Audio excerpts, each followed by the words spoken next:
ভাই নোমানে আমি সব কিছু বুঝাই দিছি, আমি তাহলে এখন রওনা দিই। কই যাস তুই? তোর নিয়ে না আমি গরু কিনতে যাবো? ভাই আপনারা তো আগেই কইছিলাম, এবার ঈদে একটু আগে আগে বাড়ি যাইতে হইব, ছেলেটাকে ঈদের নামাজে নিয়ে যাবো। গোস্ত নিয়ে তারপর না বাড়ি যাবি? চল চল, আগে হাটে চল। টিকিট কেটে রাখছি তো, দূরও, আগে হাটে চল না। গাড়ি ছুটে যাবো।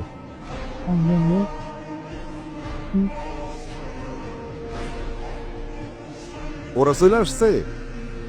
আচ্ছা ঠিক আছে, আমরাও গরু নিয়ে আসতেছি। হিরোবে আম কত গরু? পছন্দ হয়েছে একটাও? হ ভাই এইটা। বাহ, তুই না থাকলে আমি কি গরুটা কিনতে পারতাম? হ্যালো, ভাই পরিবহনের কাউন্টার থেকে বলতেছি, আমরা আপনি বাস ছেড়ে দেবো, আপনি কই? কিরে দাঁড়ায় আছিস কেন? তাড়াতাড়ি আয়। আয়। কই গেল সবাই? বড় দেখা যা, তাড়াতাড়ি আসো। আব্বু, আমাদের গরু। বাবা তুই? আমি কিছু করি নাই, তোর ভাবির কাজ।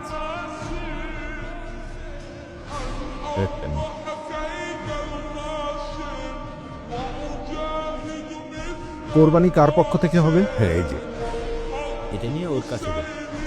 মোহাম্মদ জালাল আহমেদ, পিতা মরহুম কবির আহমেদ। মোসাম্মদ রোকসানা খানম, পিতা শারাফত হোসেন। মোহাম্মদ রফিক, পিতা মোহাম্মদ কাউসার মিয়া।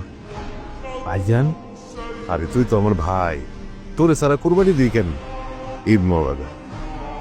ঈদ মোবারক ভাইজান।